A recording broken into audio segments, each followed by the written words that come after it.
আসমানের নিচে জমিনের উপরে এমন কোনো মাটির বাড়ি, ইট পাথরের বাড়ি বাকি থাকবে না যেখানে ইসলাম প্রবেশ করবে না। বিইজ্জে আজিজিন আও বিদিল্লি দালিলিন, কোথাও সম্মানের সাথে ইসলাম প্রবেশ করবে, কোথাও অপমানের সাথে ইসলাম প্রবেশ করবে। তো কোরআনের এই আয়াত এবং এই হাদিস প্রমাণ করে পৃথিবীতে কোনো না কোনো এক সময় ইসলামের সামগ্রিক বিজয় সাধিত হবে না হবে না? হবে ইনশাআল্লাহ। তো ইসলামের এই সামগ্রিক বিজয় কেন প্রয়োজন? শুধু আমি ব্যক্তি জীবনে সালাত আদায় করলাম, অথবা শুধু আমি পরিবার জীবনে ইসলাম মানলাম, এরপরেও সামগ্রিকভাবে আমার ব্যবসা বাণিজ্য, অর্থনীতি, রাষ্ট্রনীতি, পররাষ্ট্রনীতি, কূটনীতি সকল কিছু ইসলাম দ্বারা পরিচালিত হবে, এটির প্রয়োজন কেন? এটির প্রয়োজন যদি আপনি বুঝতে চান তাহলে সংক্ষিপ্ত দুটো কথা আপনাকে বুঝতে হবে। আপনাকে পাশ্চাত্য বিশ্বের মানুষজন বলবে যে তোমরা যদি ইসলামকে রাষ্ট্র ক্ষমতায় দেখতে চাও তাহলে তোমাদেরকে কিন্তু বাধ্যতামূলক নামাজ পড়ানো হবে। কারণ অধিকাংশ মানুষ যেহেতু বাংলাদেশের নামাজ পড়ে না, তো তারা কি চাইবে যে ইসলাম বিজয়ী হোক? চাইবেন। আবার পাশ্চাত্য সভ্যতার অনুসারীরা আপনাদেরকে বলবে তোমরা যদি ইসলামকে রাষ্ট্র ক্ষমতায় নিয়ে আসো তাহলে পর্দা বাধ্যতামূলক হয়ে যাবে। তো অধিকাংশ মা এবং বোন আছে যারা পর্দা করেন না, তো তারা কি চাইবেন যে ইসলাম বিজয়ী হোক? চাইবেন। আরো এক ধাপ এগিয়ে পাশ্চাত্য সভ্যতার অনুসারীরা বলেন ভীতি প্রদর্শন করানোর জন্য যে ইসলাম যদি রাষ্ট্র ক্ষমতায় আসে তাহলে অবৈধ সম্পর্কে লিপ্ত হলে বিবাহিত অবস্থায় রজম করে হত্যা করা হবে, আর অবিবাহিত অবস্থায় হলে বেত্রাঘাত দোররা দ্বারা প্রহার করা হবে। বিড়ি, সিগারেট, মাদক দ্রব্য, নেশা জাতীয় দ্রব্য পান করলে 40 বা 80 বেত্রাঘাত করা হবে। কেউ যদি চুরি করে তাহলে তার হাত কাটা যাবে। এই রকম বিভিন্ন ভয়ঙ্কর বিষয়গুলো সামনে নিয়ে এসে বলে অতএব বাবা খবরদার এইটা যেন না হয় যে ইসলাম যেন রাষ্ট্র ক্ষমতায় না চলে আসে। এইটা পাশ্চাত্যরা ভয় দেখায়। কিন্তু এর বাইরেও, এই সমস্ত ভীতি প্রদর্শনের বাইরেও রাষ্ট্র ক্ষমতায় ইসলাম যাওয়ার ভিন্ন আরেকটা চেহারা আছে, যেটি কখনোই পাশ্চাত্য মিডিয়া, ওয়েস্টার্ন যে ইলেকট্রিক এবং ইলেকট্রনিক্স মিডিয়া আছে এবং পাশ্চাত্য সভ্যতার ধারক ও বাহক আছে, তারা আপনাকে জানতেও দিবে না, বুঝতেও দিবে না। ইসলাম রাষ্ট্র ক্ষমতায় যাওয়ার সেই পজিটিভ চেহারা কি? সেই পজিটিভ চেহারা হচ্ছে, একটু 2 মিনিট আপনাদেরকে আমার সাথে মনোযোগের সাথে সময় দিতে হবে। যদি শুধু 5 ওয়াক্ত সালাত আদায়ই রাষ্ট্র ক্ষমতায় ইসলাম যাওয়ার জন্য যথেষ্ট হতো, তাহলে গত 16 বছরের কত এরকম ওসি, ডিসি, এসপি, এমপি, মন্ত্রী ছিল ও এসিল্যান্ড সাব রেজিস্ট্রার ছিল যারা শুধু 5 ওয়াক্ত নয় তাহাজ্জুদের সালাতও আদায় করত। এবং এমন কোনো মসজিদ মাদ্রাসার জালসা সম্মেলন ছিল না যেই জালসা সম্মেলনে প্রধান অতিথি, বিশেষ অতিথি হিসেবে তারা আমন্ত্রিত হতো না এবং সেখানে লাখো টাকা দান করে দানবীর হিসেবে খেতাব পেত না। এমনও আছে যে প্রশ্ন ফাঁসের টাকা এরকম জালসা এবং মসজিদে দান করেছে। তাহলে শুধু যদি সালাত দিয়ে ইসলামী রাষ্ট্র কায়েম হয়ে গেছে বলে ধরে নেওয়া যেত, তাহলে গত 16 বছর ইসলামী রাষ্ট্র ছিল। হ্যাঁ, কেন গত 16 বছর তো সবাই ছিল হাজি, তাহাজ্জুদ গুজার, আল্লাহওয়ালা আর দানবীর, ছিল না?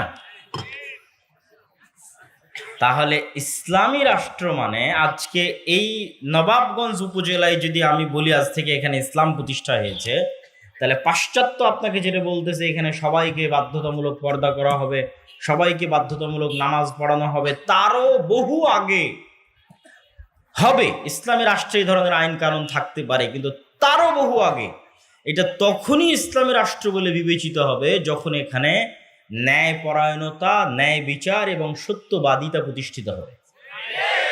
যখন এখানে একজনও আর একজনের চুল পরিমাণ হক মেরে নিতে পারবে না। বেতন নিবে সরকারের, আর সরকারি মেডিকেলে না বসে প্রাইভেট ক্লিনিকে বসবে, এইটা হবে ইসলামী রাষ্ট্রে, এটা অসম্ভব। সবার আগে ওটা বন্ধ হবে।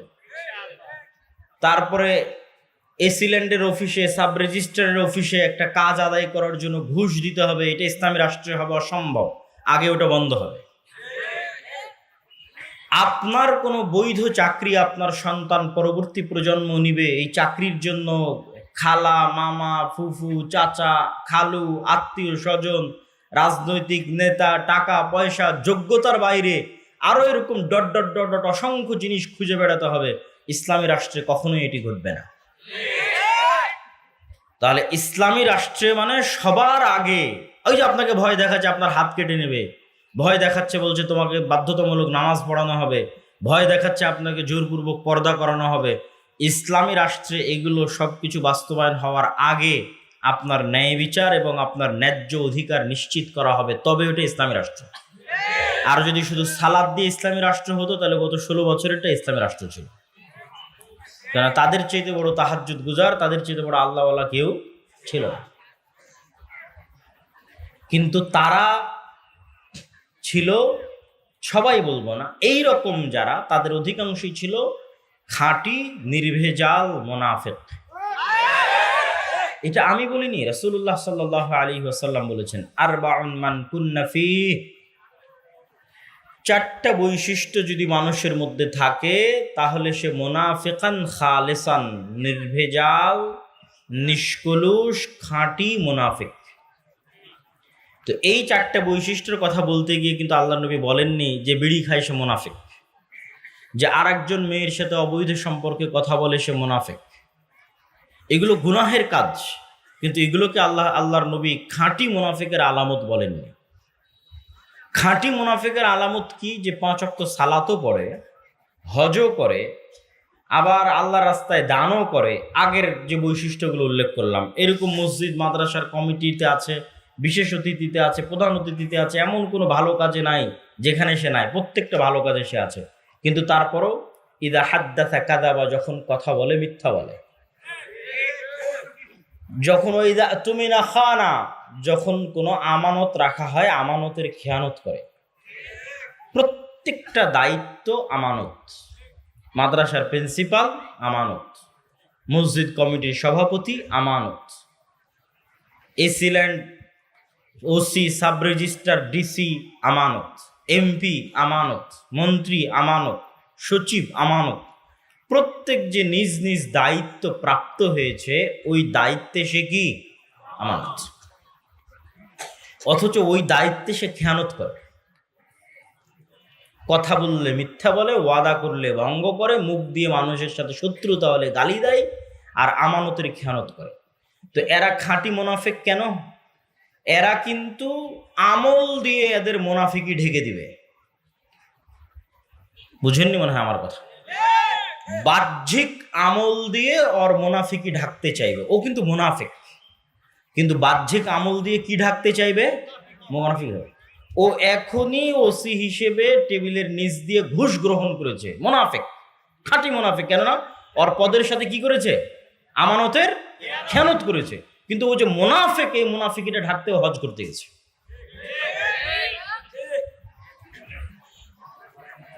এইরকম প্রত্যেক যাকে যে পদের দায়িত্ব দেওয়া আছে ওই পদের সাথে মুনাফিকি করছে 24 ঘন্টা, এবং মুনাফিক, কিন্তু ওই মুনাফিকি ঢাকতে এখানে প্রধান অতিথি হয়েছে।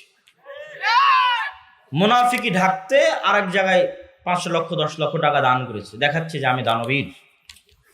মুনাফিকি ঢাকতে বলছে আমি হাজি, আমি উমরাকারী। মুনাফিকি ঢাকতে বলছে আমি তাহাজ্জুদ গুজার। কিন্তু আসলে ও মুমিন না মুনাফিক তা প্রমাণ হবে কোথায়? নামাজে। আসলে ও মুমিন না মুনাফিক তা প্রমাণ হবে কোথায়? তা তা প্রমাণ হবে ওকে যে দায়িত্ব দেওয়া হয়েছে ও দায়িত্বে শতভাগ সত্যবাদী এবং ন্যায়পরায়ণ কিনা। আপনি হয়তো মনে করবেন যে সবগুলো কথা হয়তো বড় বড় দায়িত্বশীলের বিরুদ্ধে বলছে। জি না, আমরা সবাই নিজ নিজ জায়গা থেকেও আমরা আমাদের মুনাফিকি মারতে পারবো, প্রত্যেকেই। যেমন আপনারা যারা এখানে উপস্থিত আছেন, আশেপাশে ডানে বামে দাঁড়িয়ে আছেন, পিছনে দাঁড়িয়ে আছেন, বাবা মারা যাওয়ার পর বাবার সম্পত্তিতে যেই জায়গাটুকু ভিটি বাড়ি, উঁচু জমি, ভালো দানে ধানের ফলন হয়, পানিতে ডুবে না, দাম বেশি, ওটা আপনি নিয়েছেন। আর যেটা পানিতে ডুবে থাকে, দাম কম, যেটা ফলন ভালো হয় না, সেটা আপনার বোনকে দিয়েছেন। তাহলে আপনিও একজন চোর এবং দুর্নীতিবাজ। আপনিও আপনার সালাদ দিয়ে আপনার মুনাফিকি ঢাকতে চাচ্ছেন না, আসলে মুনাফিক। কারণ আপনি দায়িত্বে ন্যায় পরায়ণতা দেখাননি। আপনি ভাই হিসেবে, পিতার সন্তান হিসেবে ন্যায়ের সাথে বন্টন করেননি, তা আপনি আসলে মুনাফিক। কিন্তু আপনার সালাদ দিয়ে, আপনার দাড়ি দিয়ে আপনার মুনাফিকিটা ঢাকতে চাচ্ছেন। এরকম আপনি জীবনের প্রত্যেকটা পদক্ষেপে সত্য বলা আর কাজে ন্যায়পরায়ণ হওয়া, এটা অনেক কঠিন জিনিস। আমরা আমাদের ব্যক্তি জীবনে স্ত্রীদের সাথে কতটুকু ন্যায়পরায়ণ তার হিসাব দিতে আল্লাহর দরবারে ফেঁসে যেতে পারি। সব কথা বাদ দিলাম, কেউ সে কে ছিলেন তার কথা বাদ দিলাম। আমি আমার স্ত্রীর প্রতি কতটুকু ন্যায়পরায়ণ তার জবাব দিতে আল্লাহর দরবারে ফেঁসে যেতে হবে, যে তার হক আমি ন্যায়ের সাথে বুঝিয়ে দিয়েছি কিনা। রাসূলুল্লাহ সাল্লাল্লাহু আলাইহি ওয়াসাল্লাম এমনি বলেননি যে সাবআতু ইউদিল্লুহুমুল্লাহ ইয়াউমা লা দিল্লা ইল্লা দিল্লুহ। 7 শ্রেণীর মানুষকে কিয়ামতের মাঠে আল্লাহ সুবহানাহু ওয়া তাআলা বিশেষ ছায়া প্রদান করবেন। তার 1 নম্বরে, আশ্চর্য হবেন, 1 নম্বরে আল্লাহ সুবহানাহু ওয়া তাআলা এবং তার রাসূল অন্য আর যে আমলগুলো আমরা করি, যেগুলোকে বড় আমল মনে করি, বড় তাকওয়াবান পরহেজগার মনে করি, যে দেখেন ও তাহাজ্জুদের সালাত আদায় করে, ও নফল সিয়াম পালন করে, ও সুন্নাতগুলো আদায় করে, এগুলোর সিরিয়ালও আছে। কিন্তু 1 নম্বরে সিরিয়াল আছে ন্যায়পরায়ণ দায়িত্বশীল। ন্যায়পরায়ণ দায়িত্বশীল মানে শুধু এমপি না, যে পিতা সে পিতা হিসেবে ন্যায়পরায়ণ, যে স্বামী ও স্বামী হিসেবে ন্যায়পরায়ণ, যে বৌমা ও বৌমা হিসেবে ন্যায়পরায়ণ, যে শাশুড়ি ও শাশুড়ি হিসেবে ন্যায়পরায়ণ। পৃথিবীতে এমন কোথাও ফাসাদ তৈরি হয়নি, ফাসাদ ন্যায়পরায়ণতার অভাবে আর সত্যবাদিতার অভাবে তৈরি হয়।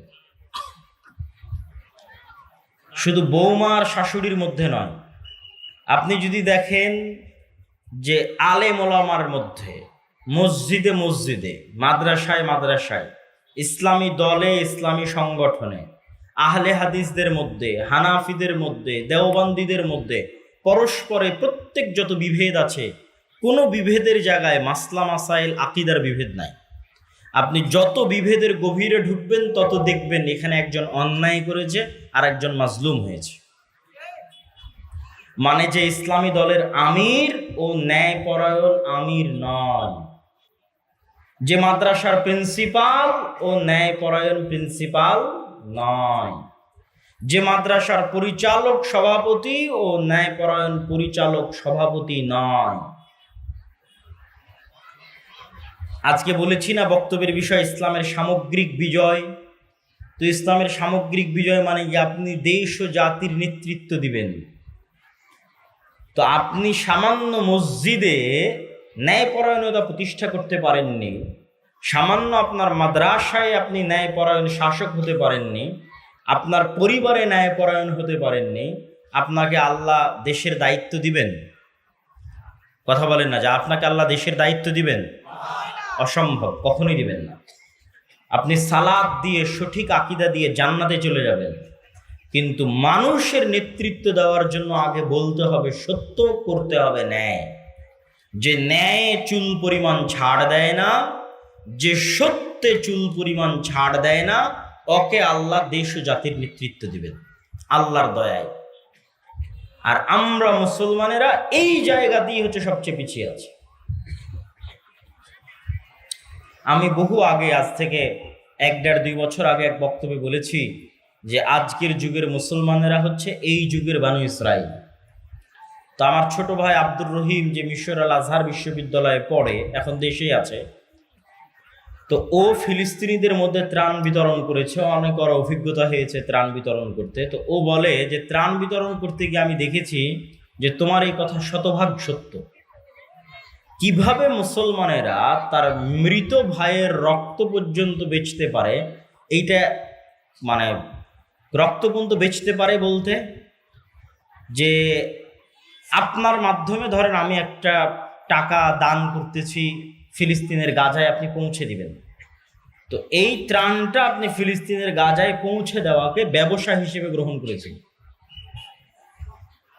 এই ব্যবসার হাত বদল হতে হতে ফিলিস্তিনের গাজায় যার কাছে পৌঁছবে তার পর্যন্ত পৌঁছতে পৌঁছতে এই টাকা শেষ হতে থাকবে। বিশাল বড় সিন্ডিকেট আছে, এই সিন্ডিকেটকে অতিক্রম না করে আপনি টাকা গাজায় পৌঁছাতে পারবেন না। তো এই যে সিন্ডিকেটের মধ্যে যতগুলো মিথ্যুক, ধোঁকাবাজ, গাদ্দার, অন্যায়পরায়ণ, জালিম বসে আছে, এরা সবগুলো মুসলমান নামে পরিচয় দেয় নিজেদেরকে। মুসলমান নামে পরিচয় দিয়ে নিজের আর এক ক্ষুধার্ত মুসলিম ভাই গাজায় পড়ে আছে, ওরই স্বজাতি, ওও ফিলিস্তিনি, ওর ভাই ক্ষুধার জন্য কাঁদতেছে, পানির জন্য কাঁদতেছে, তারপর সে টাকার সাথে নিষ্ঠুর, সে লাভ ছাড়া, সিন্ডিকেট ছাড়া একটা টাকা গাজার মধ্যে ঢুকতে দিবে না। তো রক্ত বেচতেছে না, রক্ত বেচতেছে, রক্ত ক্রয়, রক্তের সাথে ব্যবসা করতেছে, মুসলমানের রক্তের সাথে ব্যবসা করতেছে। তাহলে যে ইসরায়েল বম নিক্ষেপ করে হত্যা করতেছে ওর মধ্যে, আর যে একটা ত্রাণ গাজায় পৌঁছবে তার জন্য সিন্ডিকেট তৈরি করে রেখেছে, তার ইনকামের জন্য, তার ব্যবসার জন্য, তার মধ্যে কি পার্থক্য? তখন ও বলে যে আব্দুল্লাহ ভাই, তোমার বক্তব্য আমি এখন বুঝি যে এই যুগের মুসলমানের আসলে বানু ইসরায়েল। এরা বাহ্যিকভাবে সালাত, সিয়াম, হজ, যাকাত দেখিয়ে বুঝাতে চায়, এই জন্য নির্দিষ্ট ব্যক্তির উপর যেন আপনার রাগ উঠে, আর ওই নির্দিষ্ট ব্যক্তি চলে গেলে যেন আপনার রাগ কমে যায়, এটা তাদের চাওয়া। আপনি মনে করলেন গত 16 বছর আমার উপর জুলুম করেছে উমুক, বাস উমুক চলে গেছে, আপনার রাগ মিটে গেছে। কিন্তু গত 16 বছর যে আপনি মাজলুম হয়েছেন এই জালেম সিস্টেমের কারণে।